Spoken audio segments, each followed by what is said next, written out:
Unique coaching centre में आपका स्वागत है। आप कैसे हैं? उम्मीद है कि आप अच्छे होंगे। कोरोना जैसी इस महामारी के बीच आप अपने आप को सुरक्षित रख रहे होंगे। इसी सुरक्षा की दृष्टि से unique coaching centre online class provide कर रहा है, जिसमें आपको फिजिक्स, केमिस्ट्री में बायो और कंप्यूटर का नॉलेज प्रोवाइड कराया जाएगा।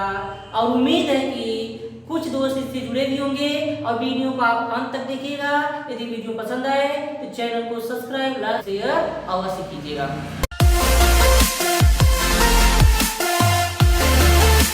तो आज इस वीडियो में मैं त्रिकोणमिति के बेसिक चीजों के बारे में बताऊंगा। त्रिकोणमिति अर्थात ट्रिग्नोमेट्री अर्थात इसे कह सकते हैं ये आपका ग्रीक शब्द यानी कि ट्री, गोल और मेंट्री से हुआ है। ट्री का मतलब होता है तीन, गोल का मतलब होता है भुजा और मेंट्री का मतलब होता है मापन। अर्थात त्रिभुज के भुजाओं और कोणों के बीच संबंध के बारे में जिसकी सहायता से बताया जाएगा वो त्रिकोणमिति होता है। की खोज या त्रिकोणमिति के बारे में शुरू में कौन बताए थे? तो उनका नाम है एम्बैकस ऑफ मैंकिया और मेनेलाउस। इन दोनों लोगों ने त्रिकोणमिति के बारे में बताना शुरू किया। इन्हीं के द्वारा त्रिकोणमिति का आविष्कार या खोज किया गया है। तो इस तरह से कहा जाए त्रिकोणमिति जो है आपके कुछ मेन बेसिस पे डिपेंड करती है। तो पहला बात हम इसमें या पहले बात में ले रहे हैं त्रिभुज। तो ये समकोण त्रिभुज जैसे लिया क्यों गया? जैसे हम खड़े हैं और अचानक कोई बिल्डिंग या मीनार आ गई, उसके ऊंचाई के बारे में जानना हो तो हम क्या करेंगे कि हम अपने से और उसके आधार के बीच की दूरी और हमारे नेत्र और उसके चोटी या उसके निचले भाग से बने कोण के बीच में यदि संबंध हम स्थापित कर दें तो उसकी सहायता से हम उसकी ऊंचाई निकाल सकते हैं। इन्हीं सब चीजों को देखते हुए त्रिकोणमिति प्रारंभ की गई। तो इसमें पहला है आपका समकोण त्रिभुज। तो ये कोई समकोण त्रिभुज है आपका समकोण त्रिभुज। इसमें देखा जाए कि ये कोई समकोण त्रिभुज है। समकोण त्रिभुज का मतलब जैसे कि त्रिभुज जब बताया गया था उसमें बताया गया था कि जब वह त्रिभुज जिसके एक कोण का मान 90 अंश हो और बाकी शेष दो कोण क्या हो, न्यून कोण हो, उसे समकोण त्रिभुज कहा जाता है। जिसमें ये हो गया 90 अंश। तो मान लेते हैं त्रिभुज ए बी सी में ये क्या है? समकोण है। तो इसमें कह सकते हैं कि इनकी भुजाओं को अलग अलग नाम रखा गया था। तो मान लेते हैं कि यहाँ कोई कोण है अर्थात मुखिया के रूप में थीटा, जिसका नाम क्या है? थीटा। तो उस तरह से देखा जाए कि मुखिया था थीटा और 90 अंश का कोण जिस भुजा पर बनती है उसे आसन्न भुजा कहते हैं। क्या कहते हैं उसे? आसन्न भुजा। अर्थात इसी को आसन का मतलब है कि आसित होना है। त्रिभुज इसी पर आसित रहता है अर्थात उपस्थित रहता है। इस तरह से इसी भुजा को भी आधार अर्थात ये निचले स्तर में होता है, इसे आधार कहते हैं। ठीक, जिसको शार्ट रूप में ए से पढ़ा जाता है। फिर कह सकते हैं मुखिया के सामने अर्थात सम्मुख, इसे सम्मुख भुजा कहते हैं। और सम्मुख भुजा क्या होती है? एक सीधी होती है अर्थात लंबवत होती है, इसलिए इसको लंब कहा जाता है, जिसे यल से प्रदर्शित किया जाता है। फिर उसके बाद कह सकते हैं कि कहा जाता है कि पांडवों में सबसे बड़ा भाई अर्थात सबसे बड़ा जो कर्ण होता है अर्थात कि इसी तरह से त्रिभुज की सबसे बड़ी भुजा अर्थात 90 अंश के सामने की भुजा को ही कर्ण कहा जाता है। इस तरह से देखा जाए समकोण त्रिभुज की तीनों भुजाओं के नामकरण किए गए हैं। अर्थात कह सकते हैं कि 90 अंश और थीटा कोण जिस भुजा पर स्थित होता है उसे आधार और थीटा के सामने अर्थात दिए गए कोण के सामने वाली भुजा को लंब तथा सबसे बड़ी भुजा को या 90 अंश के सामने वाली भुजा को कर्ण कहते हैं। ये था आपका नंबर 1 त्रिभुज के बारे में। नंबर दूसरा जो है इन्हीं भुजाओं के बीच जो संबंध है, संबंध पाइथागोरस नामक वैज्ञानिक या गणितज्ञ ने किया था। तो उसे कह सकते हैं कि ये पाइथागोरस त्रिक के नाम से जाना जाता है। तो पाइथागोरस त्रिक है क्या? देखते हैं। पाइथागोरस त्रिक या पाइथागोरस प्रमेय के नाम से जाना जाता है। तो ये कर्ण, लंब और आधार के बीच संबंध स्थापित करता है। तो इसमें देखा जाए कि इसका फार्मूला होता है कर्ण का वर्ग बराबर लंब का वर्ग प्लस आधार का वर्ग। इस तरह से देखा जाए किसी त्रिभुज की सबसे बड़ी भुजा का वर्ग दोनों छोटी भुजाओं के वर्गों के योग के बराबर होता है। तो यही होता है आपका पाइथागोरस त्रिक। तो इसमें हम पक्षांतर का नियम लागू करके इन भुजाओं में से यदि कहा जाए कि 2 का मान दिया है तो 1 का मान निकाल सकते हैं। तो यदि हम यहाँ से निकालें लंब स्क्वायर बराबर, तो देख रहे हैं अगर ये प्लस इधर आएगा तो माइनस, ये हो जाएगा कर्ण स्क्वायर माइनस का आधार स्क्वायर। यदि हमें आधार का मान निकालना हो तो इस तरह से कर सकते हैं, आधार स्क्वायर बराबर कर्ण का स्क्वायर, और इधर ये प्लस में इधर आएगा तो माइनस लंब का स्क्वायर। इन्हीं तीनों फार्मूलों की सहायता से हम बारी बारी इनके बीच संबंध स्थापित कर सकते हैं। और नंबर आपका तीसरा मुख्य बिंदु है कि जो ये इनकी त्रिकोणमिति भुजाओं के और कोणों के बीच संबंध दिखाता है। उसमें कि पहला होता है आपका इसे त्रिकोणमिति अनुपात कहा जा सकता है। तो ज्या होता है साइन, जिसको 60 भाग में साइन कहा जाता है, और कोज्या कोसाइन, जिसे 60 में कॉस कहा जाता है। फिर उसके बाद कर सकते हैं स्पर्ज्या टेंजेंट, जिसको 60 में टेन कहा जाता है, और फिर व्युत्पज्या कोटेंजेंट, जिसको 60 में काट कहा जाता है।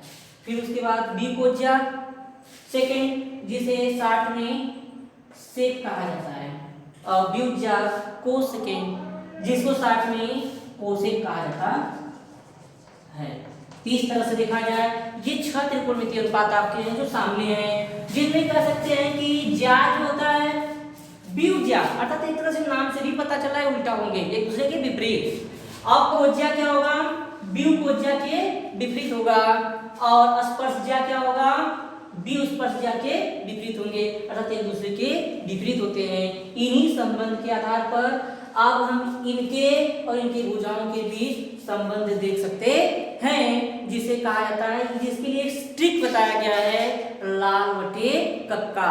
लाल बटे कक्का का मतलब है कि ल का मतलब लंब, ए का मतलब आधार, के का मतलब कर्ण। इनकी सहायता से साइन काट टेन काट सेक और कोसेक के बीच संबंध हम दिखा सकते हैं। कैसे होते हैं बताया गया था आपको, क्या लाल बटे कक्का, अर्थात यल ए यल के ए। तो इसमें से हमने बताया था कि पहला क्या था, इस तरह से यदि हम बॉक्स में बैठ करें तो ये हो जाएगा एक त्रिकोणमितीय अनुपात, ये है दूसरा और ये है तीसरे के लिए। तो यहां से हम देखें कि नंबर 1 है आपका साइन, नंबर 2 है आपका कास, नंबर टेन। अब इसी के विपरीत टेन के विपरीत क्या है, काट, और कास के विपरीत क्या है, सेक, और साइन के विपरीत क्या है, कोसेक। तो यहां से देखा जाए तो देखा जाए साइन थीटा बराबर हो जाएगा यल बटे के, अर्थात लंब बटे कर्ण। फिर उसके बाद कहा जाए कास थीटा बराबर क्या हो जाएगा अपन आधार बटे यानी ए बटे के। तो इस तरह से कर सकते हैं कि आधार बटे कर्ण। फिर उसके बाद देखा जाए नंबर 3 है जो आपका टेन थीटा बराबर, तो देख सकते हैं यल बटे ए, यल का मतलब लंब, ए का मतलब आधा।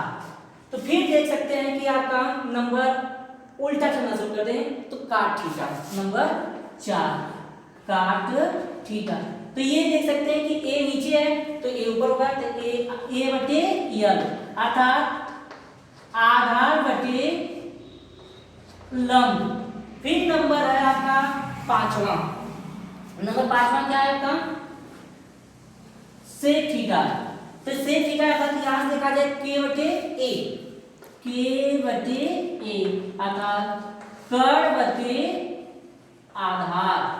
और नंबर 6 है आपका कोसेक थीटा, अर्थात देख सकते हैं साइन का उल्टा, तो के बटे यल यानी कर्ण बटे लंब।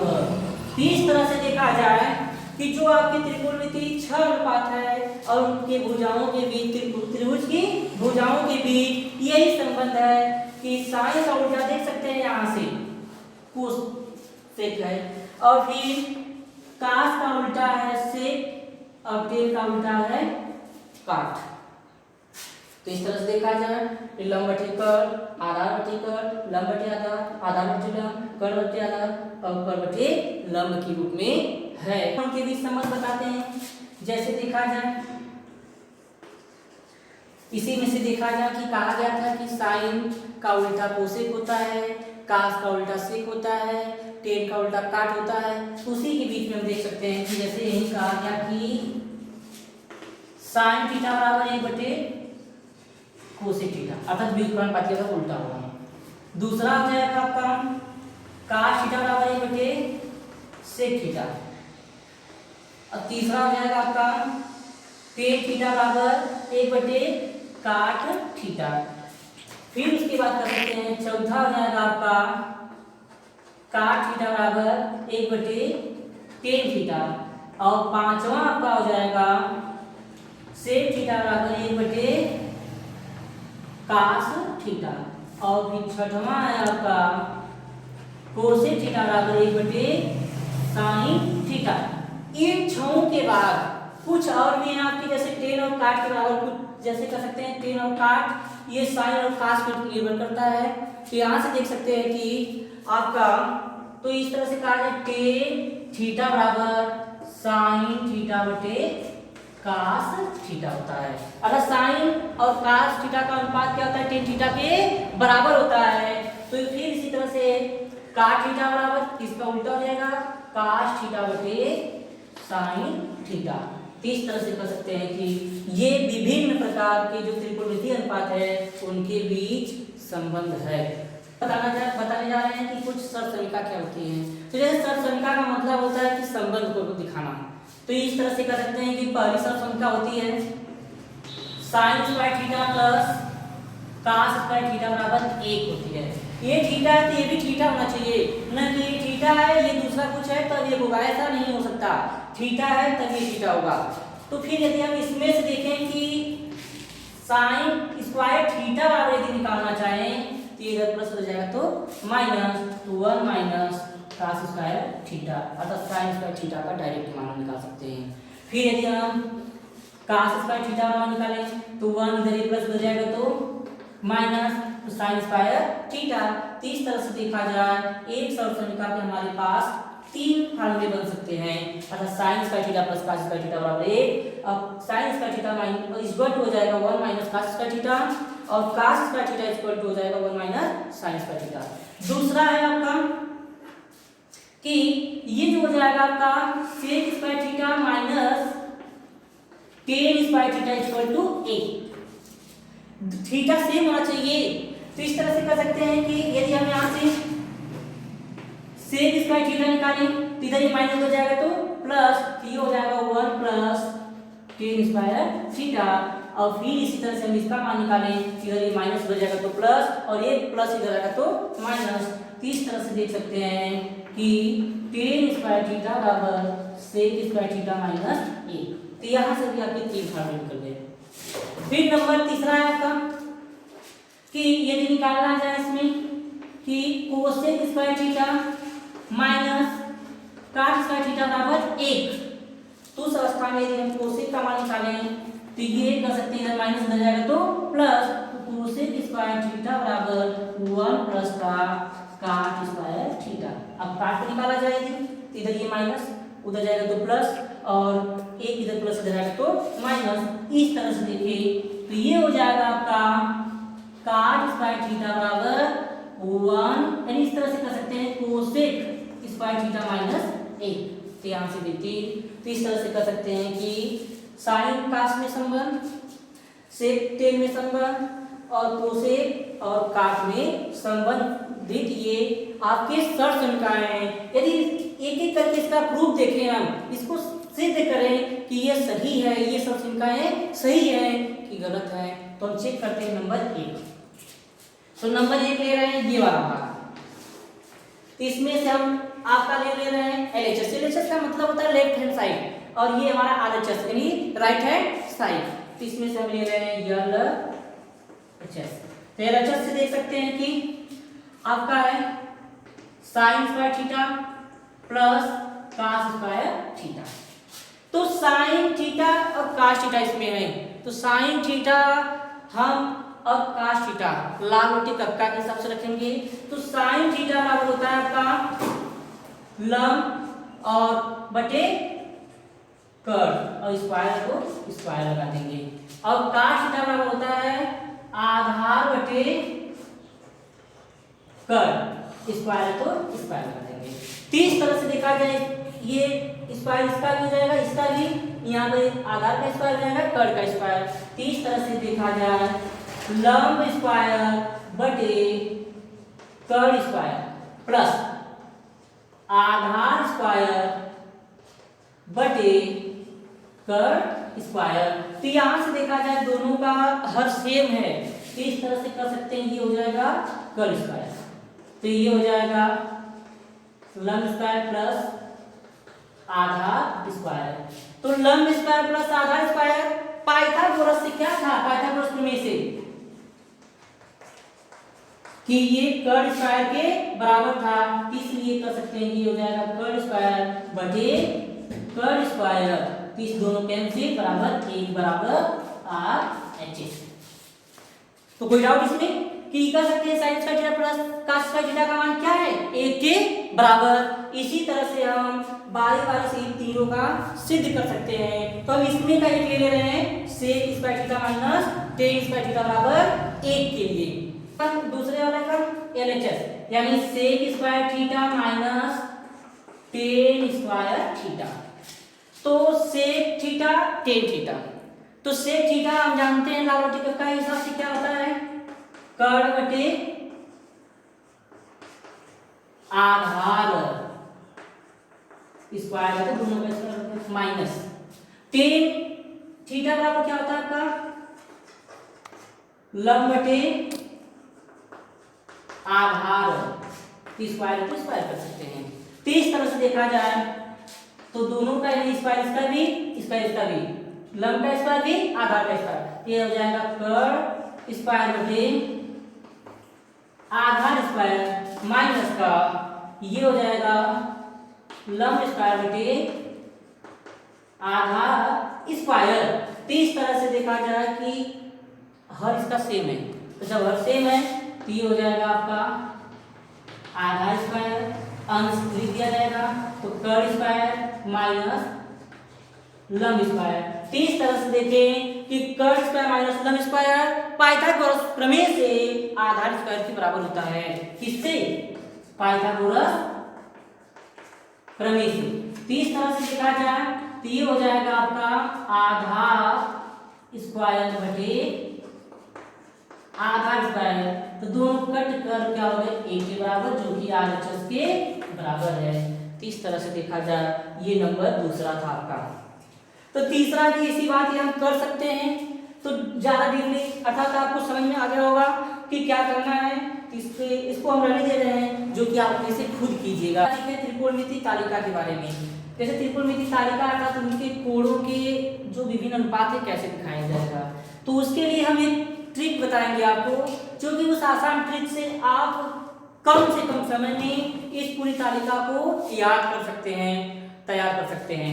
तो ट्रिक है, कर सकते हैं कि माना जाएगा कि जैसे साइन के लिए पहले कदम उठाया जाए, साइन के लिए निकाला जाएगा, तो जो कर सकते हैं कि ये हो जाएगा आपका √4 हो जाएगा, यानी अब उसके ऊपर हम बारी बारी से 0 रखेंगे, फिर √1 के बटे 4 रखेंगे, फिर √2 के बटे 4 और √3 के बटे 4 और √4 के बटे 4 रखा जाएगा। तो इस तरह से देखा जाए कि जो आपका 0/4 है यानी 4 है, तो इसका मान तो 0 आएगा, तो 0 का वर्गमूल आपका क्या होता है 0 आता है। तो इस तरह से देखा जाए कि साइन 0 अंश का मान क्या हो जाएगा 0। फिर इसमें देखा जाए 1 का वर्गमूल 1 होता है बटे 4 का वर्गमूल क्या हो जाएगा 2। तो कह सकते हैं कि साइन 30 अंश का मान 1/2 होता है। और 2 का वर्गमूल यानी कि इसे देखा जाए पहले काटा जाए 2 1 2 2 दूनी 4। तो यहाँ तो हो गया 1।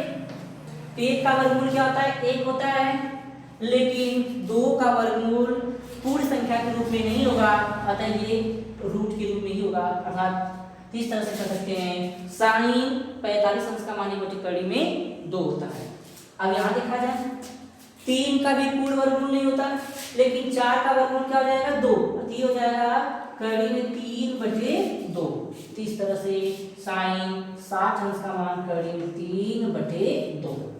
फिर उसके बाद देख सकते हैं कि 4 से 4 कैंसिल, तो 1 का वर्गमूल क्या होता है 1 के बराबर। तो इस तरह से साइन 90 अंश का मान क्या हो जाएगा 1। अब हम कह सकते हैं साइन जब मिल गया हमें, तो साइन अब उल्टा चलना शुरू कर देंगे कास के लिए। तो इस तरह से देखा जाए उल्टा लिख दें 1 कड़ी में 3/2, 1/कड़ी में 2, 1/2 और 0। अर्थात इस तरह से उल्टा शुरू कर देंगे। तो साइन 0 अंश का मान 1 नहीं, इस तरह से यदि उल्टा कर दें तो कास 0 अंश का मान 1, कास 30 अंश का मान कड़ी में 3/2, अब कास 45 अंश का मान 1/कड़ी में 2, कास 60 अंश का मान 1/2 और कास 90 अंश का मान 0 हो जाता है। फिर हम अगले टॉपिक में देखा जाए अर्थात इसके लिए 10 के लिए, तो कह सकते हैं कि 10 हम बताए थे साइन और कास पे निर्भर करता है। 10 थीटा बराबर साइन थीटा बटे कास थीटा। तो यदि हम इसमें देखें तो 0/1 साइन थीटा का मान क्या 0 और बटे 1, यदि ये इसका मान तो क्या हो जाएगा 0। और अगले के लिए देखें कि 1/2 और कड़ी में 3/2, 2 से 2 कैंसिल, 1/कड़ी में 3, इसलिए साइन 10 जो है 10 30 अंश का मान हो जाएगा 1/कड़ी में 3। फिर अगले के लिए देखा जाए कि 1/कड़ी में 2, 1/कड़ी में 2 कैंसिल बराबर 1, तो 10 45 अंश का मान 1 होता है। 10 60 अंश के लिए देखा जाए कि कड़ी में 3/2 बटे 1/2, 2 से 2 कैंसिल, कड़ी में 3, तो हो जाएगा कड़ी में 3। और फिर कर सकते हैं 1/0, यदि 0 से किसी संख्या में भाग दिया जाता है तो उसका मान अनंत होता है, अर्थात ये हो जाएगा अनंत। तो इस तरह से देखा जाए जो साइन कास और 10 मुख्य मान निकाले जा चुके हैं। साइन का उल्टा कोसेक होता है और कास का उल्टा सेक होता है, 10 का उल्टा काट, इसको हम रख सकते हैं। तो 0 का उल्टा अनंत हो जाएगा और ये हो जाएगा कड़ी में 3/1, 1 का उल्टा 1 हो जाएगा, 1/कड़ी में 3 और अनंत का उल्टा 0। फिर इससे अर्थात से हम का से तुलना करेंगे 1 हो जाएगा ये, और ये हो जाएगा 2/कड़ी में 3, कड़ी में 2 और ये हो जाएगा 2, और कह सकते हैं कि 0 का उल्टा अनंत। फिर इस तरह से देखा जाए कोसेक की चर्चा की है साथ से, तो साइन से कर सकते हैं। तो साइन अर्थात 0 का उल्टा हो जाएगा अनंत, और फिर 2 कड़ी में 2, 2/कड़ी में 3 और 1 का उल्टा 1। इस तरह से कर सकते हैं 0 से लेकर 90 तक आपके त्रिकोणमिति जो तालिकाएं हैं कोणों का ये सामने है, और आसान ट्रिक के सहायता से हम उम्मीद करते हैं कि ये वीडियो आपको पसंद आया होगा। यदि पसंद आए तो चैनल को सब्सक्राइब, लाइक और शेयर अवश्य कीजिए। धन्यवाद।